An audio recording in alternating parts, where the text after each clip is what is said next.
So that's us. I guess we can start taking questions or something. What mindfulness and well-being apps do you use? Go ahead. So Sunny doesn't use any, right? No. He just watches a lot of Sadhguru on YouTube. Yes. That is his mindfulness That's app. my go-to. I use an app called Inner Balance, and they actually created can you explain it a little bit, what it is? Oh yeah, so it's really cool. really Let me cool. show it. Yeah, you can show it. So basically there's this principle called heart rate variability, and that's actually where new science has discovered. It's called biohacking.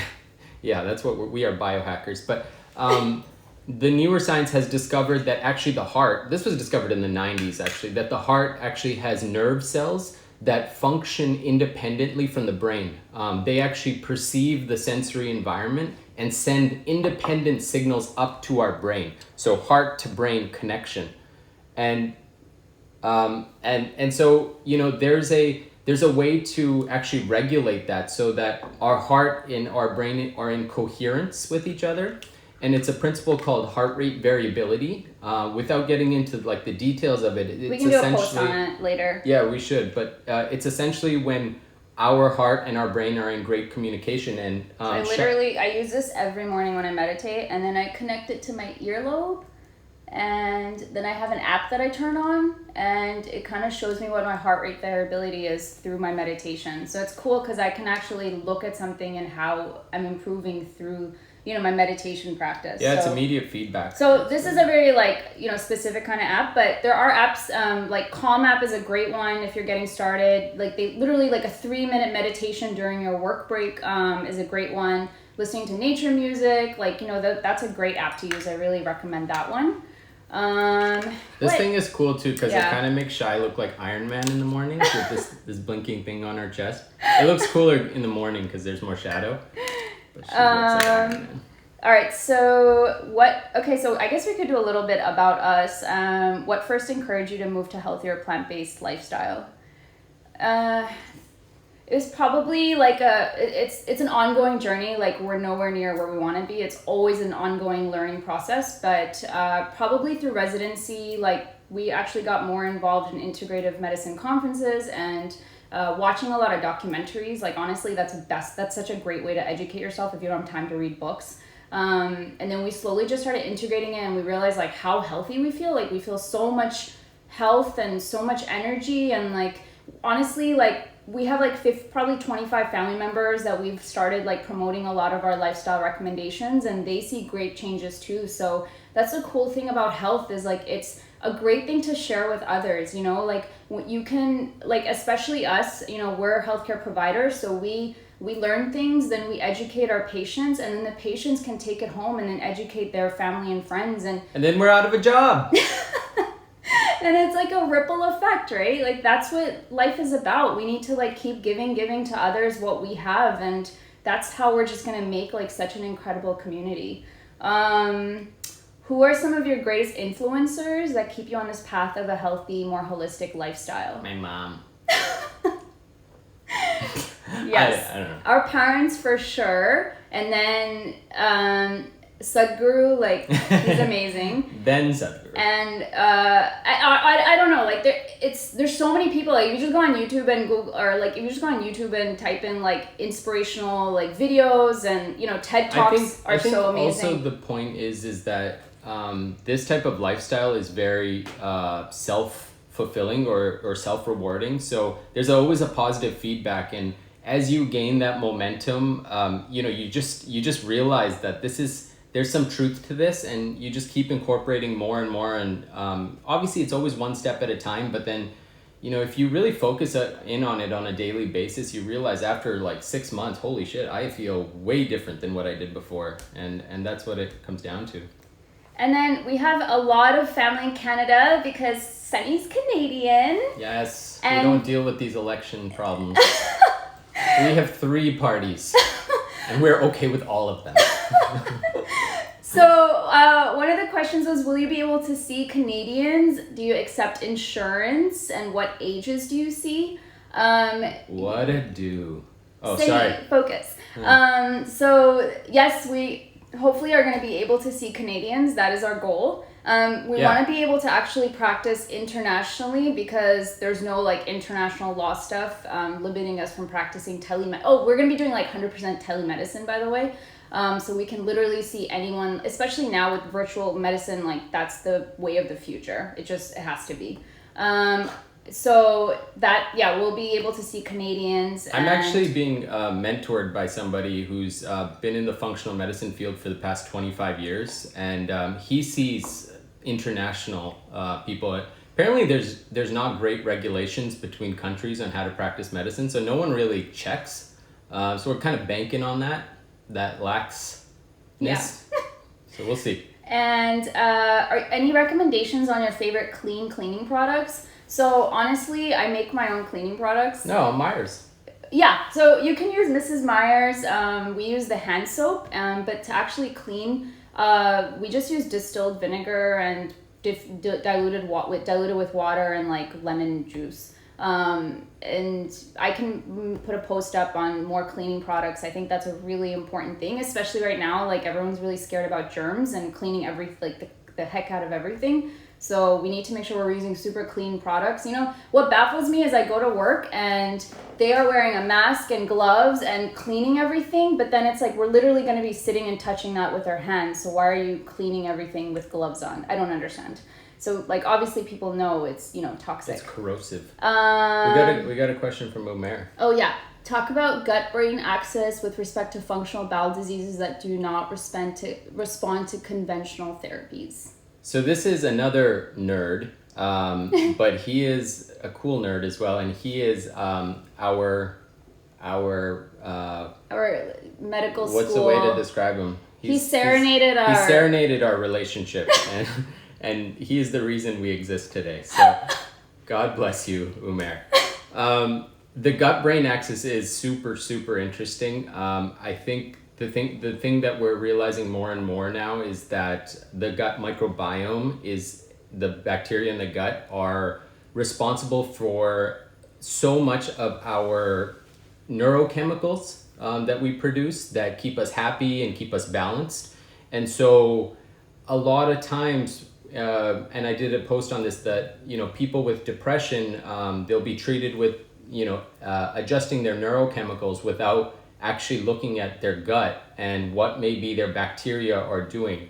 A huge component of this balance that I've come across now is actually how we live in balance with these gut bacteria.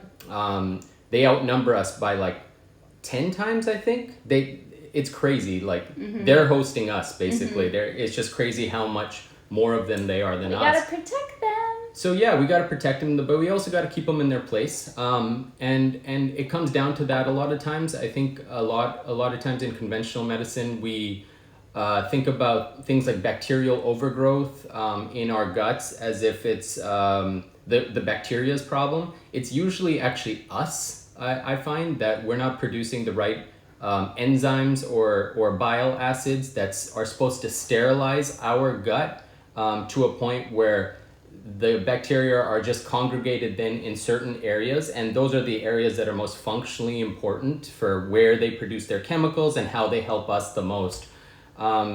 So I think there's a ton to learn. Umair is a GI doctor and he is fantastic, and you know, this is in no way against what he thinks, and I think he's very open to what we think, but it just comes down oftentimes to philosophies, and yeah, I mean, some things work for certain people that are more from the functional lens, and some people work from the conventional. Some things work from the conventional lens, and it's really about also, combining them probably. For sure. And also the other thing that I think we always want to like point out is that when we talk about conventional approach, conventional doctors, like we're not shaming anyone. Like we are conventional doctors. Yeah. Like we went through the same training, and honestly, it's a system. It's how we've been taught in medical school and in our training. Like, it's not, like, obviously, this is how everyone would want to train, you know? This is obviously more in line. Like I said, most physicians go into this wanting to help people.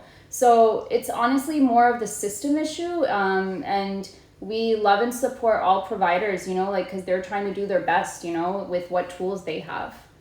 Another question? So one question was, what is your day job? Because I don't think anyone knows what we're doing. We're doctors. So I actually work. So we both work for a company in a place called Berkeley, which is right across the bay from San Francisco. And I work in primary care, so I see more like I'm a primary care provider. And Sunny's actually a hospitalist, so he sees more of the sicker patients in the hospital. So that is our job right now, and then we're like definitely like launching this on the side because this is our passion project. Like we fully want to dive into this. What other questions are there? I think people are just making really funny jokes. Yeah, there's some good commentary going on. How do we encourage people to look into these aspects of life which we just explained? So yeah, I mean, it is really about empowering people to look beyond. To be honest, in my experience thus far, it comes down to people reaching a level of, I don't want to call it suffering, but maybe it is suffering, where people aren't getting the answers and the tools that they need, and they naturally start gravitating towards different approaches. And I think that the more that happens, and I do believe honestly that is going to happen more, because the conventional model is failing in a lot of ways. It's failing. More people are going to gravitate towards this, so we just need to wait and just watch. I think a question that I've been seeing a lot is like, how do I start? How do I get motivated? Like what do you recommend? Like 0 to 1, like how do you make someone go from 0 to 100, where to start? Honestly, first educate yourself. I think oops, I just messed something up. Just start like opening up into this world and understanding like what do you need to actually optimize your health. And slowly you'll just start like making changes. It's not an overnight process. It took us, we literally started this process, I would say 7 years ago, like after we got medical school. Mm-hmm. And it takes a lot of work. Like it's really hard. But once you start feeling better, like even the small things like, oh, I woke up this morning and I actually have energy, right? Like a simple thing like that, you think that we would be able to figure that out by now. But that's hard. And so just slowly doing one thing at a time that if you feel encourages yourself, like it makes you feel better. And I think I talked about this on one of my posts, like just find things that you feel that serve you, right? Like how is this serving me today? Is this going to help me optimize my health? Is it going to make me feel better? Or is this going to make me feel toxic? And slowly, like you'll definitely just like gravitate towards that, and things will just keep opening up more and more. I had some chips today, barbecue Lays. They were good. Just so you know where we're at too. It's real. Someone wanted. It's a lot of work, but it's worth it. Thanks, Mom. Another question was update on essential oils. So I've been, trying to understand more about essential oils because I think it's such a cool thing to incorporate into practice. It's like I said, it's thousands and thousands of years old. It's been used forever. So I'm definitely getting more into it, but it's a really cool thing, and we're gonna be incorporating it into our practice because, like I said, this is a holistic approach. Like we want to understand all tools, and honestly, and every person's different. Like everyone has a different way of how they want to incorporate things into their life. So some people like nice smelly things, and that's definitely something we want to provide in a more like, informative educational way. That's a good question. Navi asked, how do you fuse the conventional approach with the holistic approach? I think it's happening. It's happening whether we actively engage with it or not. There are just a lot of doctors now. There's a lot. It's not even, I wouldn't say MDs. Anyone in the healthcare field are opening up to these ideas, because I think we're honestly seeing a conventional model that is failing people in many ways. I really foresee this being the future, at least for the next 10 to 20 years, until we advance even more, which I think it's always just about an adaptation process, an evolutionary process about learning, and it's just gonna happen, man. I really think so. For sure. Here's a fun one. What's your go-to feel-good thing to do? Ooh. So day to day, like it's really important to incorporate that. That's a great question. We sing a lot. We're literally What? Yeah. You sing. I He have a great secretly independent sings. voice. No, not together. We don't sing, but we're just like constantly singing in the day. Well, that's what it We're sounded like. like doing We're like duet. the Brady Bunch or something. Oh man. But honestly, like singing really boosts your mood. It's crazy. And you know, the other day Sunny and I were singing and then not together. Just a little duet. And he's like, you know, people who sing are generally usually feel better or like are happier, and that's true. So that's something easy you could incorporate. Everyone's like always like listening to music, so just start singing. Yeah. Sometimes Sunny goes and dances in the corner where I can't I see. do private dance parties. It's so embarrassing. I'm really thankful Shai hasn't seen me yet. But that is a mood booster for sure. I think the thing I personally do, honestly, and it's kind of, I don't know, lame or cool, but I meditate a lot. I think Yes. that's been the key in my life. Honestly, it's transformed me and my health to levels that I realize now that yeah, I can do the lifestyle stuff. Yeah, I can do the environment stuff. I can have a lot of knowledge about these things and I can incorporate it. But by far, the biggest thing that has impacted my health has been consciousness-based practices like meditation, yoga, tai chi, whatever your flavor is. It's all great. And this is a great question. Oh yes. What are three Not meat. critical things to include in a morning routine? I heard a really good one recently. So Well, why don't we just talk about what we do first? okay, you go. So, waking up early. Because if you wake up early, then you can literally do everything. So that's one thing, is just get up early. Another thing is that don't look at your phone first thing in the morning. So we probably don't look at our phone for the first 1 to 2 hour in the morning. And just do something that, like, you know, you can do something like journal or read or write or exercise or do yoga. You know, sometimes even cooking a meal before so you don't have to cook it late at night when you come home from work. Just something that's What's like... early? Oh, what's early? Right now we're waking up at 5 a.m. Yeah, it's kind of early. Our goal is to actually wake up a little earlier because we always feel like we don't get enough tea time together. Oh, that's another big thing. Like we always have to have tea time in the morning because it's so nice to just sit down, relax, have a little chit chat, and then get ready for work. The thing that I heard recently, it's from Jay Shetty's book. He's really smart, Indian dude. He wrote about routine and the importance of routine. It's one of the chapters in his books, and the acronym is TIME. I really liked it. So T stands for thankfulness, waking up in the morning and just showing a level of gratitude for being alive. I stands for insight. So that's kind of what Shai talked about, you know, reading, journaling, giving yourself a space to get your consciousness kind of out and going. M stands for meditation, because it truly is that powerful, I think. And E is exercise, moving your body. And I think that, I mean, ideally that would be my day in the morning as well. I can't say we always hit it, but there's always a component of it. I think meditation I really prioritize, but you know, if you put any of those things, just start with one of those letters, it will definitely snowball and make your morning and your day better. For sure. Any other questions, guys? Really good questions.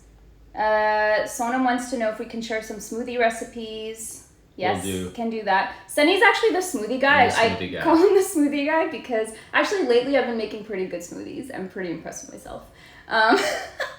But he's usually the one who makes smoothies and they're actually really good. And then I'm like, what did you put in this? And he's like, oh, you know, a little bit of this, a little bit of that. I'm like, and then I try to recreate it and it does not taste very good. One thing to just note with the smoothies is that it's a great way to get in fats, especially healthy fats on a plant-based diet. It's, you know, using things like coconut oil, using things like cacao butter, chia seeds, flax. There's so many good healthy fats, omega-3, less omega-6, but you can still put that in there. Monounsaturated fats in the oil form, saturated fats in cacao butter, coconut oil.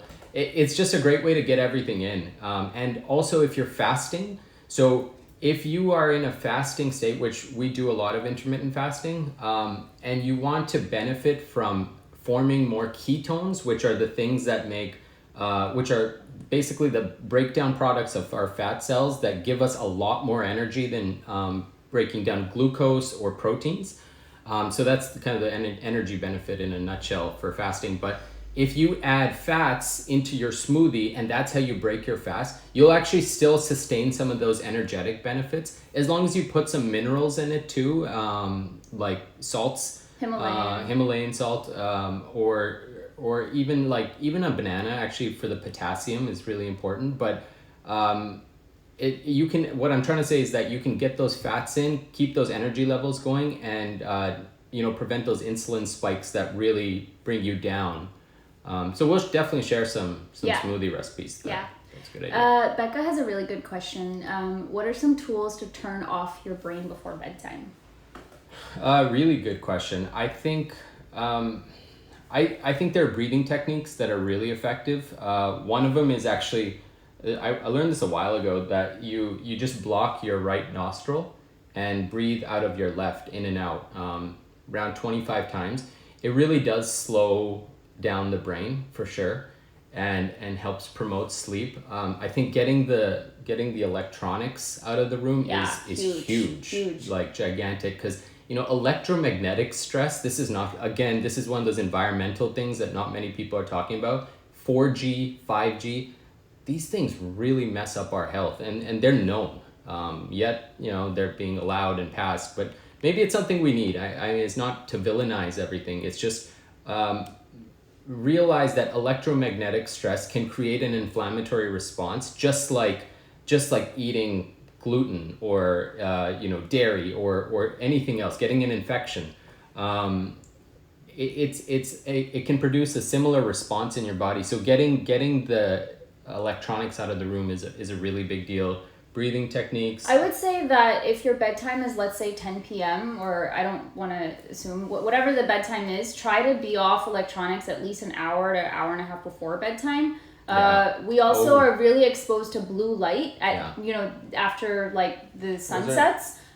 So we actually use blue light lenses to during computer use, like late at night, but really trying to minimize blue light exposure, because what happens is blue light actually breaks down melatonin, and you need melatonin to sleep. So a lot of times we feel like wired and jittery, like when we're on the computer all the time right before bedtime, and it's really hard to sleep because our melatonin levels are low.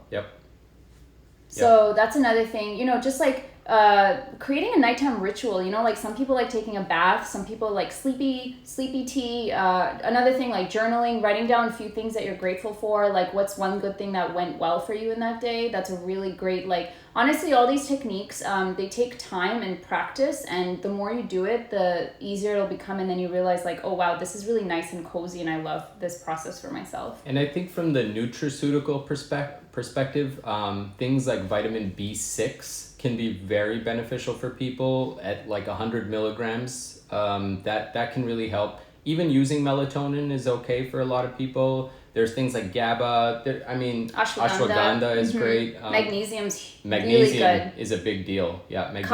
Kava tea is really good. Kava, yeah. Instead of drinking alcohol. Is it kava or kava? Kava. I've always said kava. Yeah, I think you can say either one. Probably made idiot. It works similar to alcohol without the issues. So you can actually use that for bedtime sleepiness too. Great question. All right, guys. Any other questions?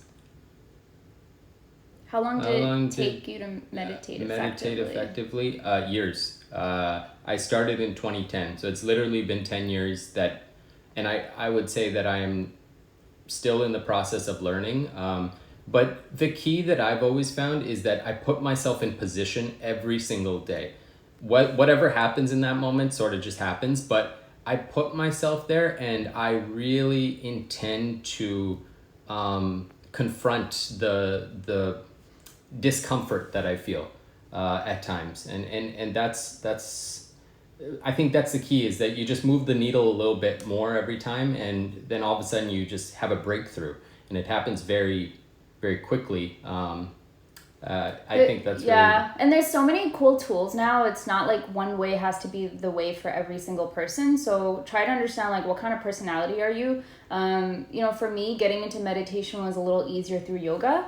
So I found that, you know, just doing breathing exercise and doing yoga and then meditating at the end of that was easier for me than just like starting off with sitting. But there's so many, you know, like the Chopra Center, there's Transcendental Meditation. If you guys are interested, we can definitely like make a list and make recommendations. You can get trained in it, so then you actually understand the process and then you have something to follow with. So, you know, there's a lot of great ways to definitely get more into it. What else? Dad's recommending Social Dilemma. We're gonna watch it, Dad. We're gonna watch it. Apparently it's really good. It tells you about social media. Yeah. All right, so... Which we're using right now. We are, and we don't even have our blue light glasses on. Oh, so. shit. The other thing is that we really try to... everything that we recommend on our page, like, we for sure incorporate, or, like, if like really trying to incorporate in our life. Like, we're never gonna like tell you to do something that we don't even do ourselves, because that doesn't make sense to us. So always feel like, realize that like we're being authentic when we're making recommendations. Yep, on the same journey. We're all in this together. We're all together. Yeah. So everyone, I think there was maybe there's like pop questions. Are mushrooms encouraged? Yes, Dustin, they are encouraged to expand your consciousness and then join a community and then live forever. Idiot. Hey, Sunny, this is all being recorded. This is he not knows like I love him. Oh, it's being recorded? Yes. Oh, wow. So, can you comment on meat substitutes not necessarily being a healthy option? Yeah. So, it's great to... Okay, so, like, we're always going to promote more of a plant-based diet. Like, regardless of which functional medicine provider you go to, the recommendation is always going to be 80 to 90% should be plant-based. And then for those who eat meat, you know, just like incorporating a little bit of meat in your week. So like 1 to 2 times a week is probably what's recommended. And then eating more wild-caught fish is a better option. So I know a lot of people are now gravitating towards a lot of these meat substitute, like faux meat kind of foods. And you really have to read the labels, because a lot of it's still processed, right? Like, it's not a whole food. So yes, it might be better than eating like a McDonald's burger, but it's not something that we would recommend eating all the time. Like, you can use it as a treat, but it shouldn't be like a staple in your diet, because it's still pretty processed. And they use a lot of oils that actually, when you cook these oils, they cause rancidity, which increases risk of, the oils actually are carcinogenic and endocrine hormone disrupting. So there's a lot of stuff in the ingredients that are not always that good. Jackfruit's a good option. Yeah. Jackfruit tends to be less processed. Obviously, tofu. Seitan is wheat gluten. We really don't recommend that. Tempeh is a great option. These are all whole foods, so it's you can buy these products and then sort of formulate them to have more of a savory flavor, which is more like meat. And that works pretty well. Mm-hmm. Yeah. Meditation apps. Danny. How do we take care of our fiddle leaf back there? I give it hugs. It's and real. It down. It's real for sure. Like, no fake plants in this house. And then Sunny waters it, so he's a watering boy as well.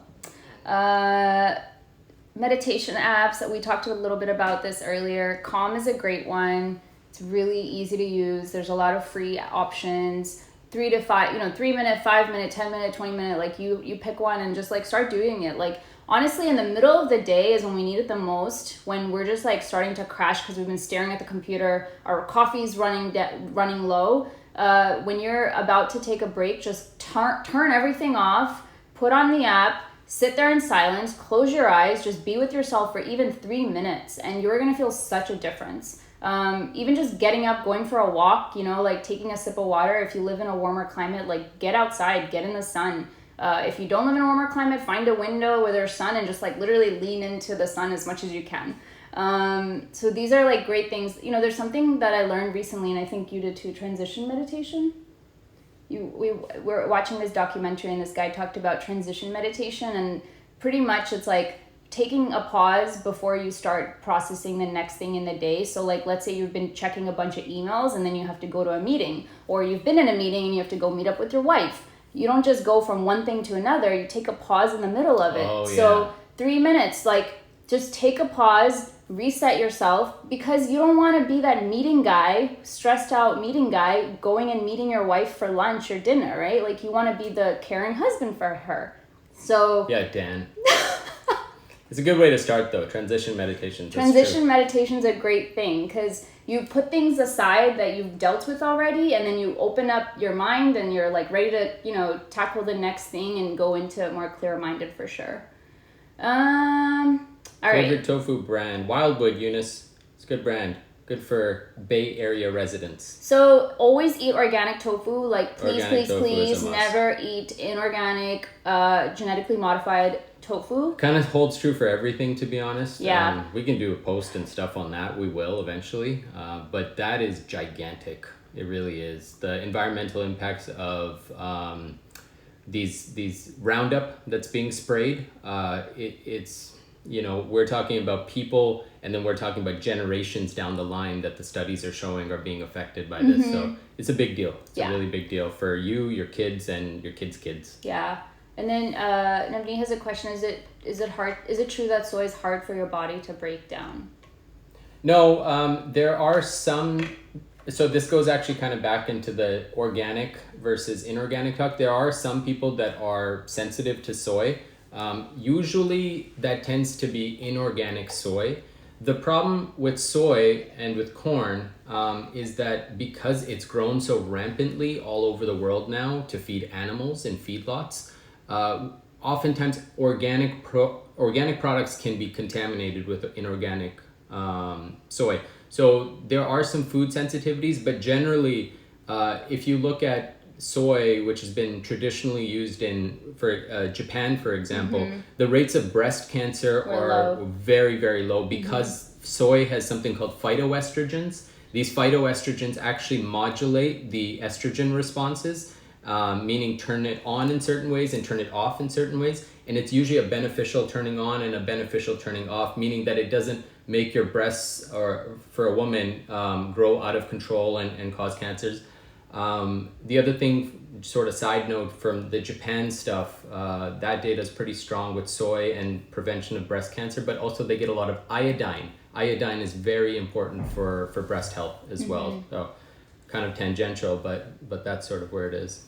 What documentary Eunice was saying? Oh, so there's a series. Oh, they're talking about Social Dilemma. Oh, well, also I think Dad's running his own side recommendations. So there's a docuseries on this channel called Gaia, which, by the way, I recommend everyone subscribe to if you're into more of like understanding like consciousness. They're just like expanding your growth. But there's a docuseries called Transcendence on Gaia, and recently I found out it's actually on Amazon Prime too. And Excellent. on it, it's so good. Honestly, I like watched one episode and I'm just like so inspired and motivated and so full of energy. Yeah, like every kicking down the door. Man. Every episode, like the first one was about eating, the second one's about living in fear, like the third one's about like how do you fulfill your purpose, or like living, you know, like living for someone else's purpose. The great thing is really it's science based. So they go through all these influential speakers and people who know the real gritty science of it and explain it amazingly.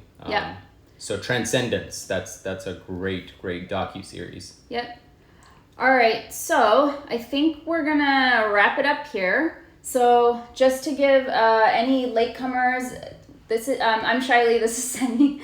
I think we're supposed to like, you know, summarize everything that we just that's a lot. So we're gonna, like, in future posts we're gonna talk about our practice model more so you get an idea and what we really stand for. And pretty much we wanted to start this practice to really help people and come together as a community, because we need to just like keep supporting each other and figuring out ways to improve each other's lives. Because honestly, like if we are living only for ourselves, like I think that we're just doing the world injustice. Like we have so much that we can give back to everyone. Like every single person has something that they can move forward with, and give it back to someone else. So let's just keep inspiring each other. Let's keep motivating each other. Let's just go out there and like love, you know, like that's what the world needs. And that's what we stand for. And we want to just like really be part of that community. So we're just so thankful for all of you guys for joining us. Thank you. If you guys have any other questions, please send us a message. You can, direct message us. And honestly, we're just like so thankful for this journey, and we love you. I'm going to get all choky. Okay. All right. Bye. Bye, guys. How do we end this? Okay. Bye, guys. Have a great night.